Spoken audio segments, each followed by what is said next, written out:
ஓம் அகிலாண்டேஸ்வரியே போற்றி, அகிலத்தை ஆள்பவளே போற்றி போற்றி. நல்லதே நினைப்போம், நல்லதே விதைப்போம். அம்மன் அருள்வாக்கு குழந்தைகளுக்கு இந்த அம்மன் தாயின் ஆசீர்வாதங்கள் எப்பொழுதுமே முழுமையாக கிடைக்கும்.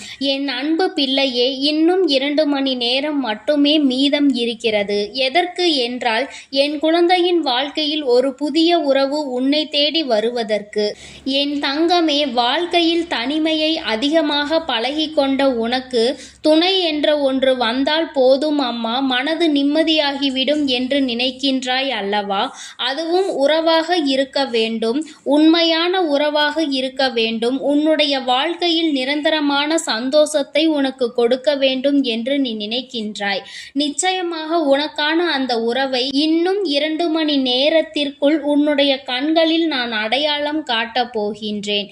என் தங்கமே, நீ நினைக்கலாம், அம்மா நீ சொல்வதெல்லாம் என் வாழ்க்கையில் சாத்தியமாகுமா? உண்மையாகவே அப்படி ஒரு விஷயம் நடந்தால் எனக்கு நிச்சயமாக மிகுந்த சந்தோஷம். அதுபோல் நடக்கவில்லை என்றால் உன் பிள்ளை நான் ஏமாந்து போய்விட மாட்டேனா? அப்படி ஒரு ஏமாற்றத்தை எனக்கு நீ கொடுத்து விடாதே என்று நீ என்னிடம் கேட்பது உன் தாயானவள் என் காதுகளுக்கு நிச்சயமாக கேட்கின்றது. என் தங்கமே, உன்னுடைய மனதில் இருக்கின்ற இந்த விஷயத்திற்கு இன்று நிச்சயமாக உன் தாயானவள் நான் நல்ல முடிவினை கட்டிவிடுகின்றேன். என் தங்கமே, முதலில் உன்னுடைய மனதில் இருக்கின்ற ஆசைகள் எல்லாம் நிறைவேறப் போகிறது என்பதை நீ முழுமையாக நம்பு. நீ கேட்டது இந்த வராகியிடம் அல்லவா? உன் தாயானவள் என்னிடத்தில் அல்லவா நீ கேட்டிருக்கின்றாய். நிச்சயமாக உனக்கு அதனை தருவாள் என்று நீ எந்த அளவிற்கு நம்புகின்றாயோ அந்த நம்பிக்கைக்கு பலனாக இன்று உன் வாழ்க்கையில் நான் அதற்கான அடித்தளத்தை இடப்போகின்றேன். தங்கமே, எந்த ஒரு விஷயமும் உன் கைகளுக்கு முழுமையாக வந்து சேர வேண்டும் என்றால் அதற்கு முன்னால் அது எப்படி உன் கைகளுக்கு வரும் என்ற ஒரு ஆதாரம் உனக்கு கிடைக்க வேண்டும் அல்லவா? நான் உனக்கு அதனை கைகாட்டி விட்டால் நிச்சயமாக நமக்கு அது கிடைத்துவிடும் என்ற நம்பிக்கை உனக்குள் வந்துவிடும் அல்லவா? அந்த நம்பிக்கையை உனக்குள் கொடுப்பதற்காக தான் உன் அம்மா இன்று வந்திருக்கின்றேன்.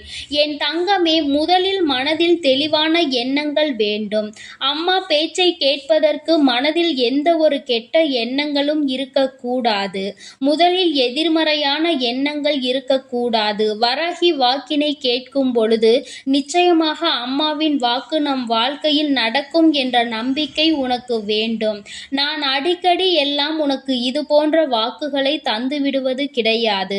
உனக்கான ஊக்கத்தை எப்பொழுதும் கொடுத்தாலும் உன்னுடைய வாழ்க்கையை உனக்காக நான் சரிப்படுத்தி தருவதாக சொன்னாலும் சில நேரங்களில் இது போன்ற ஒரு வாக்கினை உனக்கு நான் தந்து விடுவேன். அதாவது உன்னுடைய வாழ்க்கையில் ஒரு புதிய உறவு கிடைக்கும் என்று நான் சொல்கிறேன் என்றால் நிச்சயமாக அதில் இருக்கின்ற அர்த்தத்தை நீ புரிந்து கொள்ள வேண்டும். என் குழந்தையே, வாழ்க்கை எல்லோருக்கும் எல்லா விடயங்களையும் ஒரே நேரத்தில் கொடுத்து விடுவதில்லை. ஆனால் சிலர் மிகவும் கொடுத்து வைத்தவர்களாக இருப்பார்கள். அவர்களுக்கு எல்லாவற்றையும் ஒரே நேரத்தில் தெய்வம் கொடுத்துவிடும். அதற்கு காரணம் என்ன தெரியுமா? அவர்கள் ஏற்கனவே செய்த புண்ணியத்தினுடைய பலன்கள் அது. அவர்களுக்கு எல்லாவற்றையும் உடனடியாக கொண்டு வந்து கொடுத்துவிடும். அப்படிதான் இன்று உன்னுடைய வாழ்க்கையிலும் நீ செய்த அனைத்து பாவங்களினுடைய கர்ம பலன்களும் முடிவடைந்து இப்பொழுது நீ செய்த புண்ணியத்திற்கான பலன்கள் ஒவ்வொன்றாக கிடைக்க தொடங்கி இருக்கின்றது. அதனால் என் பிள்ளையே, இனி உன்னுடைய வாழ்க்கையில் நடக்க இருக்கின்ற பல நல்ல நிகழ்வுகளை மட்டுமே நீ கண்கூடாக காணப்போகின்றாய். என் தங்கமே, நீ இது நாள் வரையிலும் அனுபவித்ததெல்லாம் சோதனைகள் அல்ல, நம்மை செதுக்கிய சாதனைகள் என்று நீ இப்பொழுது புரிந்து கொள்ள போகின்றாய். நான் இது நாள் வரையிலும் பட்டதை நினைத்து வேதனைப்பட்டேன். இப்பொழுது அதையெல்லாம் நினைத்து நான் சந்தோஷம் அடைகிறேன் என்று என் பிள்ளை நீ நிச்சயமாக சொல்ல போகின்றாய். எனக்கு என்னுடைய குழந்தையை பற்றி நன்றாக தெரியும். என் பிள்ளையே, எதை நினைத்து நீ வேதனைப்படுவாய், எந்த நேரத்தில் எதை நினைத்து மனதிற்குள் நீ நல்ல தெளிவை பெறுவாய் என்பது இப்பொழுது உனக்கு தேவை. உனக்கு எப்பொழுதுமே அந்த உறவு உன்னுடைய கஷ்டத்திலும் நஷ்டத்திலும் பங்கெடுத்து கொண்டு நீ வேதனைப்படும் பொழுது எல்லாம் உனக்கு ஆறுதலை தந்துவிட்டால் போதும். அதன் பிறகு இந்த வாழ்க்கையை நீ நிச்சயமாக முழுமையான சந்தோஷத்தோடு வாழ தொடங்கி விடுவாய். இதை உணர்ந்து கொண்ட உன் அம்மா இன்று உன் முன்னால் வந்து அந்த நல்ல செய்தியை கொடுத்து கொண்டு இருக்கின்றேன். நான் சொல்கின்ற அடையாளத்தோடு வருகின்றவர்தான் உன் வாழ்க்கையில் வந்து கொண்டிருக்கின்ற புதிய உறவு என்பதை நீ புரிந்து கொள்ள வேண்டிய நேரம் வந்துவிட்டது. என் தங்கமே, வாழ்க்கை வெறுமையாக இருக்கிறது.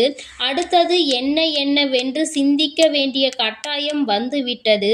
இனியும் இப்படியே இருந்தால் பிறந்ததற்கான அர்த்தமே கிடைக்காமல் போய்விடும் என்று என் பிள்ளை வேதனையில் தவித்துக் கொண்டிருந்தாய். உன் மனதில் இருக்கின்ற எண்ணங்கள் உன் வாழ்க்கையில் சிலர் செய்த சூழ்ச்சிகளினால் உனக்கென்று இருந்த நல்ல உறவுகள் கூட என்னை விட்டு சென்று விட்டதாக நீ உணர்கின்றாய். அம்மா, இனியும் என் வாழ்க்கை இப்படிதான் இருக்கும் என்றால் இந்த வாழ்க்கையே எனக்கு வேண்டாம், நீங்கள் அப்படியே இந்த வாழ்க்கையை எனக்கு முடித்து விடுங்கள் என்று என் பிள்ளை நீ சொல்கின்றாய். என் தங்கமே, ஒரு வாழ்க்கை முடிப்பது என்பது அத்தனை பெரிய காரியம் அல்ல. ஆனால் இந்த வாழ்க்கையை வாழ்வது என்பது அத்தனை பெரிய விஷயம் அல்லவா? அந்த திறமை உனக்குள் இருக்கும் பொழுது அதை நிச்சயமாக நீ வெளிக்கொண்டு வர வேண்டும். உனக்கென்று கிடைத்திருக்கின்ற இந்த வாய்ப்பினை நீ சரியாக பயன்படுத்தி கொள்ள வேண்டும். இனிமேலாவது நான் அனுப்புகின்ற இந்த புதிய உறவின் துணை கொண்டு உன்னுடைய வாழ்க்கையில் அடுத்த கட்டத்தை நீ அடைய வேண்டும். என் தங்கமே, புதிய உறவு என்பது வாழ்க்கை துணையாக தான் இருக்க வேண்டும் என்ற அவசியம் கிடையாது. நல்ல நட்பாக இருக்கலாம், நல்ல சகோதர சகோதரி உறவாக இருக்கலாம். எந்த அன்போடு அவர்கள் உன்னிடத்தில் பழகுகின்றார்களோ அந்த அன்பினை அவர்களுக்கு கொடுத்து உன்னுடைய வாழ்க்கையில் இந்த உறவை நீ தக்க வைத்துக் கொள்ள வேண்டும். என் தங்கமே, நல்லதை உன் வாழ்க்கையில் நான் நடத்தி கொடுக்கின்றேன். உன்னை தேடி வருகின்ற அந்த உறவினுடைய அடையாளம் என் தங்கமே, அவர்களினுடைய வார்த்தைகள் ஒவ்வொன்றும் உனக்கு புதிதாக இருக்கும். இது போன்று யாரும் நம்மிடத்தில் பேசியது இல்லையே என்று உன்னுடைய உள் உணர்வு உன்னிடத்தில் சொல்லும். நிச்சயமாக நமக்கான ஆறுதல் இவர்களிடத்தில் இருந்துதான் கிடைக்கும் என்று உன்னுடைய ஆழ்மனது உன்னை தட்டி எழுப்பும்.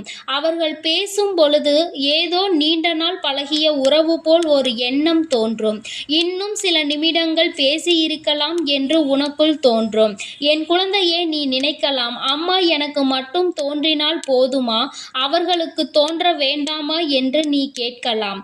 நிச்சயமாக என் குழந்தையே, இன்று நீ சந்திக்கின்ற அந்த உறவு அவர்களுக்கும் வாழ்க்கையில் ஒரு உறவை தேடுகின்றார்கள். அதனால் இன்று உன் வாழ்க்கையில் வருகின்ற அந்த உறவானது உன் வாழ்க்கை முழுவதும் உன்னோடு நிலைத்திருக்கின்ற உறவாக மாறிவிடும் என்பதை புரிந்து கொண்டால் போதும். வாழ்க்கை என்பது எத்தனை எளிதானது என்று நீ நினைத்து கொண்டிருந்த நேரத்தில் இத்தனை கஷ்டங்கள் இருக்குமா என்று நீ வியந்து போகின்ற அளவிற்கு பல கஷ்டங்களை அது உனக்கு கொடுத்து விட்டது. இனியும் இதை நினைத்து நீ வருத்தப்படாமல் உன்னுடைய உறவுகளை புரிந்து கொள்கின்ற உறவோடு உன்னுடைய பயணத்தை தொடங்கு. அது உன்னை நிச்சயமாக நல்ல இலக்கை நோக்கி அழைத்து செல்லும். நீ தவறு செய்தாலும் சுட்டி காட்டும், நீ நல்லது செய்தாலும் உன்னை பாராட்டும் என்பதையும் நீ உணர்ந்து கொள். என் தங்கமே, இனி உன் வாழ்க்கையில் என்றுமே உனக்கு சந்தோஷம் மட்டுமே நிலைத்திருக்கும். துன்பங்களை கடந்து நீ வாழ பழகிக்கொள். என் செல்ல குழந்தைக்கு இந்த வராகி அம்மாவினுடைய ஆசீர்வாதங்கள் எப்பொழுதும் முழுமையாக கிடைக்கும். என் தங்கமே, அதனால் நீ எதற்காகவும் கலங்காதே, எதை நினைத்தும் வருந்தாதே. நீ நல்லதையே நினைத்தால் உன் வாழ்வில் எல்லாம் உனக்கு நல்லதாக மட்டுமே நடக்கும். என் அன்பு பிள்ளைக்கு இந்த அம்மன் தாயின் அன்பும் ஆசீர்வாதமும் முழுமையாக கிடைக்கும். ஓம் அகிலாண்டேஸ்வரியே போற்றி, அகிலத்தை ஆள்பவளே போற்றி போற்றி.